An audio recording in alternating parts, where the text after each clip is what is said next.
शिर्डीत गावठी कट्टा बाळगणारा सराईत आरोपी कट्ट्यासह जेरबंद करण्यात अहिल्यानगरच्या स्थानिक गुन्हे शाखेला यश आलंय।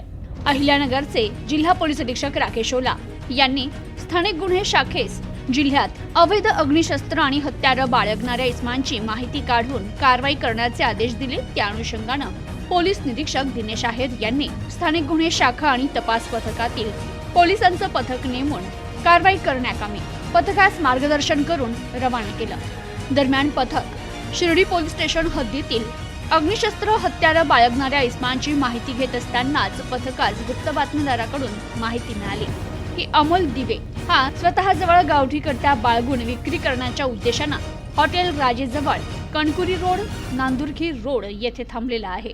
अशी माहिती मिळताच पथकाने पंचसमक्ष संबंधित ठिकाणी जाऊन सापळा लावून संशयित इसमास ताब्यात घेत त्याचं नाव विचारलं असता त्याने अमोल दिवे असं सांगितलं। तर ताब्यात घेतलेल्या आरोपीकडून 50,000 रुपये किमतीचे एक गावठी पिस्तूल, 1,500 रुपये किमतीचा जिवंत कारतूस आणि 20,000 रुपये किमतीचा एक मोबाईल असा एकूण 70,000 रुपयांचा मुद्देमाल जप्त करण्यात आलाय।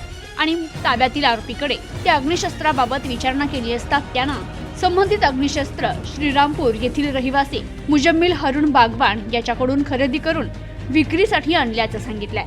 संबंधित आरोपी विरुद्ध शिर्डी पोलीस स्टेशन येथे गुन्हा दाखल करण्यात आला असून पुढील तपास शिर्डी पोलीस करतायत। तर ही कारवाई जिल्हा पोलीस अधीक्षक राकेश ओला, अप्पर पोलीस अधीक्षक वैभव कलुबर्मे, शिर्डी उपविभागीय पोलीस अधिकारी शिरीष बमणे यांच्या सूचना आणि मार्गदर्शनाखाली स्थानिक गुन्हे शाखेचे पोलीस अधिकारी अंमलदार यांनी केली आहे।